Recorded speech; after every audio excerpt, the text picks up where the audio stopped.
The cosplay community is one of the most wonderful and yet one of the most toxic communities I have ever been affiliated with. Most of you will either agree with that sentiment, and if you don't, you're either blissfully unaware or you are the problem. Before we dive into it, hi, welcome back to the channel. My name is Ezra Faye. I'm a professional makeup artist, a cosplayer of almost 10 years, and an unapologetic Sakura lover. Look, have her on me. I love her so much. Like many of you, I went to my first convention in some crappy cosplay, but I had the time of my life. I remember coming home from my first convention. I walked in the front door with all my merch in my hand, and I was like, this was the greatest day of my life. And I will always love cosplaying, posting cosplays, and going to conventions.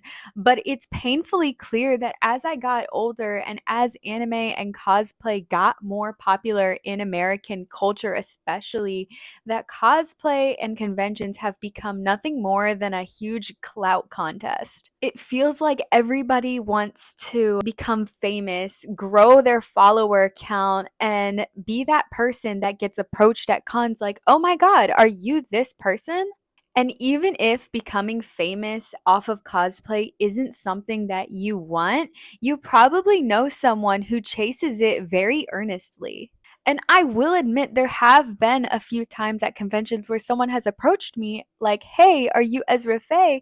And I'll be like, "Yeah." And it does feel good. You're kind of like, "Oh my God, like someone recognized me." But I've never been so addicted to getting my 5 seconds of fame that I've started treating the people around me like they're nothing more than a number. I go into every convention with the intention and the thought of who am I going to make friends with at this convention, not how many followers am I going to get out of this convention. I've met people who I've just started talking to, and we have a great conversation, and we do exchange social medias at the end of the conversation. But I've also had situations where people have stood there and watched me pull up Instagram, and it takes a while at conventions where the reception is terrible, waiting to watch me follow them, and it's just uncomfortable, and most of the time I will go back and unfollow them. I'm someone who would like to grow as a creator. Obviously, I'm making YouTube videos, but I don't want to grow so much that I'm going to just treat everyone like they're a potential follower versus a potential friend. Like, I do have little business cards that I pass out. First of all, they're super cute. But second of all, I don't think there's anything inherently wrong with wanting to exchange social medias with someone or even hand them something like your card so they can find you later. But I really do think it all boils down to intention. And I think a lot of the times it's a lot easier than you would think to be able to tell what someone's after.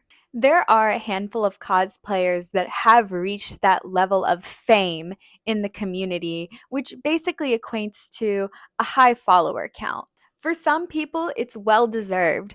For other people, you have to question why they would even have a platform in the first place. I can think of a handful of problematic creators, and I'm sure you can as well. Thinking of some recent controversies in the cosplay community, you definitely wonder, like, how does this person still have people that support him? But I think we know who I'm talking about. Which brings me to my first main point about toxicity in the cosplay community.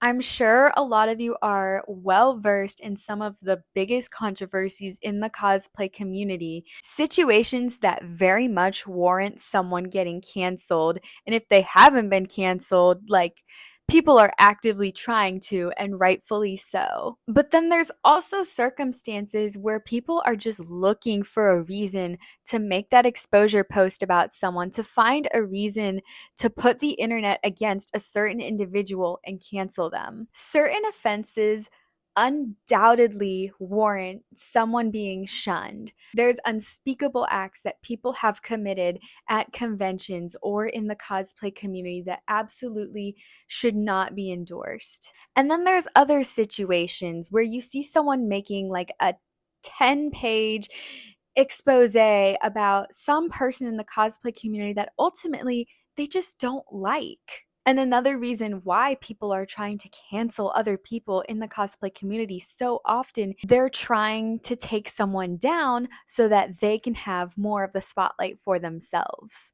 And maybe this person was a little snooty towards you. Maybe they said something rude. Maybe they said they'd hang out with you or take a picture with you and didn't.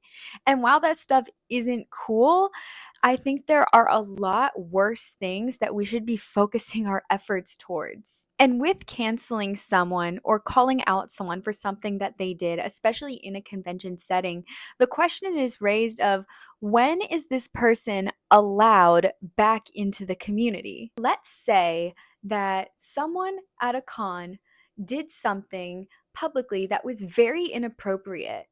While this person was called out and the appropriate measures were taken, at what point would that person be welcomed back? If a person is willing to learn, step out of the spotlight for a while, and reflect on what they did and change for the better, do we welcome them back or do we hold on to what they did? I think there are certain offenses that are absolutely unforgivable, and at some point, that person should just find a new hobby. But what if it was you? What if you did something wrong? And what if you were put on blast for that? How would you feel? I want to make it so clear that I am not advocating that we normalize some of the harmful behavior in conventions and in the cosplay community, because I absolutely do not feel like this behavior should be normalized in any way. I think it becomes a lot more complex when you put yourself in that person's shoes. Or is it one of those situations where someone is just never welcome back? I think it's a very open-ended question. Every situation is unique. It depends on the person, it depends on the offense, it depends on the frequency of offenses. But it definitely does raise questions, because I think so often we just completely forget about someone after a situation has exploded and then died down. I also think it's a problem when people are aware that someone is constantly exhibiting problematic behavior, whether they intend to or not, because people will say anything to save some followers, you know. Why do people not just unfollow them? Why do people not just move away from them? And that does bring me into my second point. Many people in the cosplay community are so quick to latch on to any attention that they can get from those cosplayers with a higher follower count, in hopes that some of that fame will rub off on them. But we have to be so realistic. How many people in the cosplay community, or personally, do you know that got famous just because they were seen or tagged in a photo with someone else who's already famous in the cosplay community? Because I don't think it works like that at all. This past year, I've had the honor of becoming friends with someone in my cosplay community who goes by Scooby. I met Scooby through one of my other cosplay friends. We hung out in group settings. But what I didn't know about Scooby was that he's quite well known in the community. Scooby has 1.2 million followers on TikTok and 20K on Instagram, which is quite a considerable amount of followers. I believe that his success is well deserved. But upon meeting him, I was unaware of that. I was simply in the mindset of, I'm going to make a new friend today. He has expressed that it can be difficult navigating the cosplay community sometimes, because there are people who just want to be seen with him, who just want to be friends with him in order to get their 5 seconds of fame. But as someone who's been tagged in photos with him or mentioned on his Instagram story, I have never seen an influx of followers come rushing into my notifications. So many people think that's what will happen if someone with a high follower count is affiliated with them, and it's just simply not the case. When it comes to treating people like potential friends instead of potential followers, no one does it better than my good friend Benji. We met Benji just a little bit under a year ago, my boyfriend and I, at the Naruto meetup at our local anime convention. Benji was the host of the meetup, and he did a great job leading it. And after we left the meetup, we just went on our separate ways. I remember clearly walking around the vendors hall by myself, and it was Benji who called out to me like, "Hey, are you Ezra?" And I was like, "Yeah, I am. How did you know?" And he was like, "Oh, I checked out your Instagram before the meetup." We had never spoken before, but it was just that amount of intention that he put into remembering who I was and making a point to speak to me that planted the seeds for a friendship that has been blossoming over the past year. We've hung out at multiple cons together. Had he not taken that step to just approach me and be like, hey, with the intention of making a new friend, not just gaining a new follower, that an awesome relationship wouldn't have blossomed. It's not just me. I notice him exhibit this behavior with almost everyone that we come into contact with at a convention. So many people know and love him because he is so intentional with people, because he makes a point to make everybody feel included. And while I know there are people at my local cons who have a much higher follower count, I don't see people running to them like they do to Benji. And I think the difference is because that person with the high follower count isn't being as intentional with the people around them as someone who's constantly making that effort to make sure people feel seen. One of the other huge issues in the cosplay community is gatekeeping. So many people with their cosplays want to be considered canon. When they cosplay a certain character, they want the people seeing it to always associate them with that character. As mentioned at the beginning of this video, I love Sakura. I think that I cosplay her very well.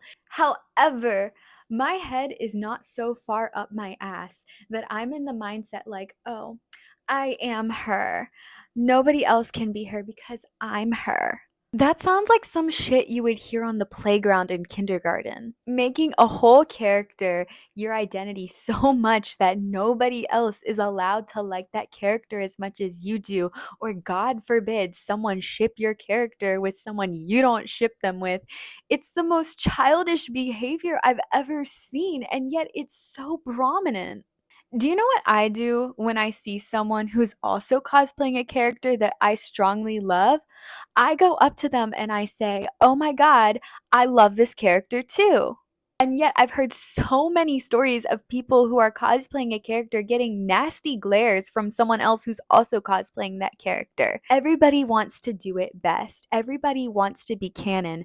But with something as popular as anime, you're never going to be the one. It's such a more enjoyable experience when you share your love for a character with other people around you.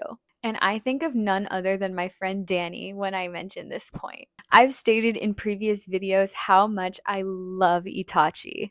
I had the honor and privilege of meeting someone who also was as unhealthily in love with Itachi as I was. And instead of being like, he's mine, no, we sat together in a hotel room sharing Pinterest boards and sending each other fan art like, "Ooh, send me this one. I want that one. Okay, but you have to send me this one." Like, it was a great experience. And I remember after that night, we ended up last minute coordinating cosplays for the rave the next night, and it was great. We had so much fun doing it. After that convention came hours and hours of texting each other about headcanons and fan fiction and fan art. And honestly, like, March 2024 was a time to be alive because of that. Like, that kind of just friendship blossoming over something that the both of us loved is priceless. And I can't imagine not wanting to take part in that over something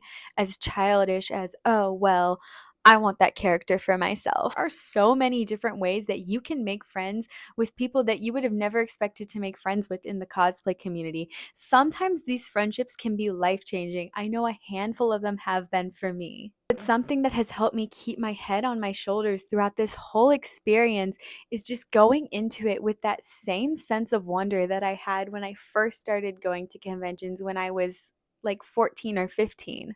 Too many people are concerned with padding their follower accounts, trying to steal the spotlight for themselves by dragging other people down. Again, that does not include people that have done like terrible, terrible things who have absolutely deserved to be canceled. Like, I'm not talking about them. Like, I'm just talking about like normal ass people. Well, normal ish. Clearly, some of these people are not being normal about cosplaying, but hopefully you know what I mean. The ultimate reality that I think a lot of people haven't thought about yet is that unfortunately most of us are not going to be doing this long term. It was only 2 years ago that I was hustling to make as many TikToks as I could and posting twice a day, every day. I don't even open the app hardly at all anymore to create. And while I still strongly enjoy cosplaying and going to conventions at the time, who's to say I still will in 5 years down the road? Most of us are not going to get famous enough to monetize or build a lifestyle around this hobby. And I think the healthiest people are the ones that realize that and are okay with that. I think there's a way to find balance to maybe get some more followers, maybe get some more attention, but still be a normal person and still be able to treat people like people. And I don't think there's any one true answer on how to navigate a community that is so multifaceted and constantly growing. But if you want my own 2 cents on the whole thing, conventions are not cheap. From buying your badge to finding accommodations to all the money you spend in the artist alley. If you're anything like me, enjoy every second of it. Make as many friends and as many memories as you can because we're not going to be young forever. And while it may sound a little bit preachy, it's true. Even in the years that I have already been going to conventions, I'm so happy that I just spent time with my friends, spent time getting to know other people instead of just kind of filming content the whole time or spending the whole time trying to get as many followers as possible or treating conventions like nothing more than just an event to network at. There's nothing wrong with networking. There's nothing wrong with filming some content, but for goodness sake, take time to enjoy yourself. Like, what's the point if you're not having fun? It's just a job at that point. That sounds miserable. If you have a platform, use it for good. Use it to bring up other people. Use it to make people feel seen. Because I think too many of the wrong people have been given a platform. And the people who endorse those people who do not deserve the platform, who constantly show harmful behavior, like, you're a loser.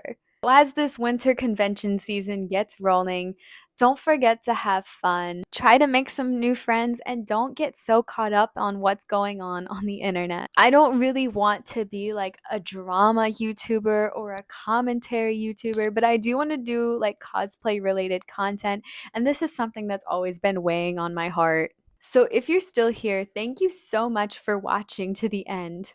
Let me know what you think. What are some icks that you have about the cosplay community? What are some things that you love about it? But honestly, I feel like I ate this cosplay up. So I'm probably going to go see what other content I can film in it. All right. Bye.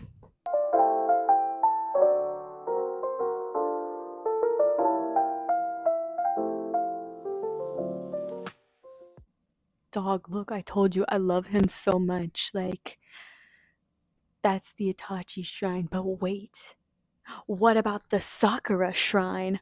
2 shelves.